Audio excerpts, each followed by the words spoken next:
be conducting your interview for the call center position today. To begin, could you please introduce yourself and tell me a little bit about your relevant experience? Yeah, thank you for the opportunity that you accepted my application and the resume that I sent to you. I believe that you screened that before you conducted this interview, and a lot of information, especially my background, educational background, experience, and etc. is there. But I don't think so if I have stated the relevant experience, because to be honest, I don't have, because I am a fresh graduate. That's okay, General. We understand that not everyone has direct call center experience. We're more interested in your transferable skills and your ability to learn and adapt. Can you tell me about a time when you had to work as part of a team to achieve a common goal? Yeah, I remember when I was in grade 1, I worked with a team to do, the collaborative work, like recording. And that was a time it's really enjoyable because I didn't help them, and they're recording on the front of the teacher, and I do nothing. And at least I contributed something, like I clap my hands every time they have successful presentation, and I am beside and just, staring at them recording. That's an interesting example. Well, it's good that you were supportive of your team. It would be more beneficial to highlight a time when you actively participated and contributed to the team's success. Can you think of another example where you took on a more active role in a team project? Wow. Yeah, another thing is that when me and my friends, actually we were a team at the time, and we went to the mountain, climbing using motorcycle, and then when we climb up in the mountain, we met a lot of chicks there, and what I'm doing is that I'm just taking video to them, and then while they are entertaining the girls, well, me, I don't have that, so. I'm not sure how this example relates to working as part of a team to achieve a common goal in a professional setting. Can you please provide an example that is more relevant to a work environment, such as a school project, a volunteer activity, or a part-time job? I'm sorry to tell you that I don't have those experiences because I am, lazy at home. In fact, my parents are the ones to wash my clothes, to prepare my dinner, and of course, no, my work at home is to just sleep, wake up, and eating.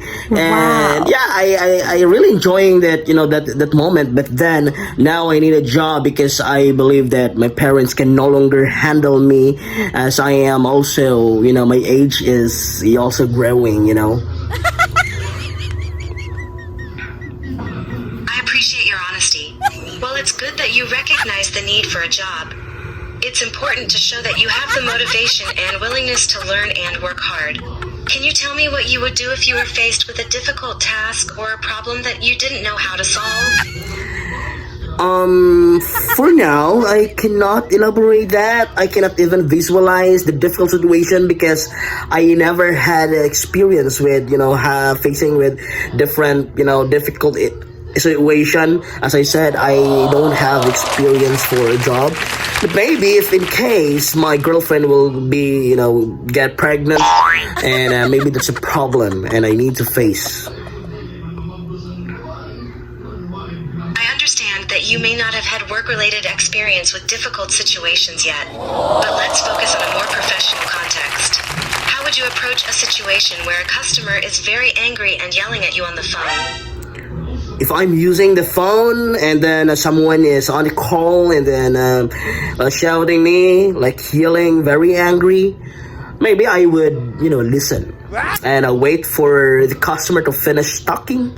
And while I'm enjoying myself watching reels and shorts on YouTube. That's not the best approach. In a call center, it's important to give the customer your full attention and try to resolve their issue as quickly and efficiently as possible. Watching YouTube videos while on a call with a customer is unprofessional and could make the situation worse. Instead, you should focus on listening to the customer's concerns, empathizing with them, and trying to find a solution that meets their needs. Can you think of any other ways to handle an angry customer? I think they would not, notice if I'm watching shorts on YouTube or watching reels on Facebook. It's because, as you said, the call is on the phone, right? And he cannot, or the customer cannot see me, what I'm doing. He will be assuming that I'm listening to her or him. That's not a professional attitude. Even if the customer can't see you, they can tell if you're not fully engaged in the conversation. It's important to give them your full attention and show that you care about their issue. If you're not able to focus on the call, it's better to ask the customer if you can put them on hold for a moment so that you can gather your thoughts or get some additional information. Can you think of any other ways to handle an angry customer? I just learned that it's allowed to, to ask customer to request for, hold for a few minutes while, looking for staffs to answer, the, what do you call that? The customer's concern. What about if I would say myself that I am multitasking? I'm also, I'm a fan of multitasking. I can easily adopt, like, let's say I'm watching reels on Facebook, watching shorts on YouTube, and he cannot notice, or the customer cannot notice that I'm not, what do you call that? Put my attention to him, because when he or she asks me a question, I can answer them based on what I know. That's still not a good approach. Multitasking during a call with a customer can lead to misunderstandings and mistakes. It's important to give the customer your full attention and focus on resolving their issue. If you're not able to handle the call on your own, it's better to ask for help from a supervisor or a colleague. Can you think of any other ways to handle an angry customer? If the customer is already yelling and I feel he or she is really angry, what if I would, do the same? Maybe he would notice, or he would, realize that I am better than him and I knock him out, something like that. Or maybe I would, it's not professional if like that, but what about if I'll drop off the call instead? Dropping the call is not a good option either. It will only make the customer more angry and frustrated.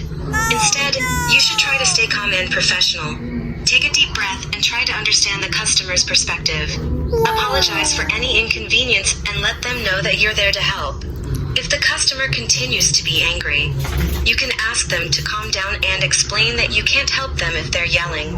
You can also offer to transfer them to a supervisor or a manager if they're not satisfied with your response. Can you think of any other ways to handle an angry customer? Yes, you mentioned that already, to transfer the customer to other department. Maybe in the Spanish department, so that they can, the customer will drop the call because, she doesn't know how to speak Spanish. That's not a fair or ethical way to handle a customer. Transferring a customer to a department where they don't speak the language is not going to solve the problem and will only make the customer more frustrated. It's important to try to resolve the issue as best you can, or transfer the customer to a department that can actually help them.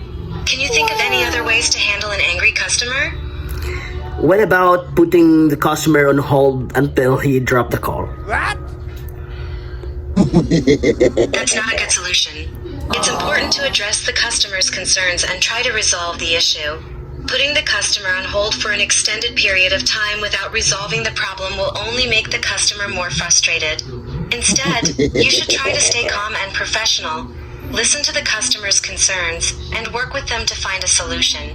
If you're unable to resolve the issue, you can offer to escalate the call to a supervisor or manager who may be able to assist. Okay. Thank you for that information. I would do that. What? You're welcome. I'm glad you're willing to learn and improve. Remember, in a call center, it's important to provide excellent customer service and handle difficult situations with professionalism and empathy. If you have any other questions or need further guidance, please don't hesitate to ask. Good luck with your job search. What do you mean by this? Am I not hired? I'm just here to conduct the interview and provide you with feedback. The hiring decision is made by the company based on a variety of factors, including your interview performance, your skills and experience, and the needs of the company. I can't tell you whether or not you've been hired. However, I can tell you that you have the potential to be a good call center representative if you're willing to learn and improve. Keep practicing your communication skills and try to develop a more professional attitude. With hard work and dedication, you can achieve your goals. Good luck. Thank you. You're welcome. I hope you have a great day. Bye-bye. Goodbye.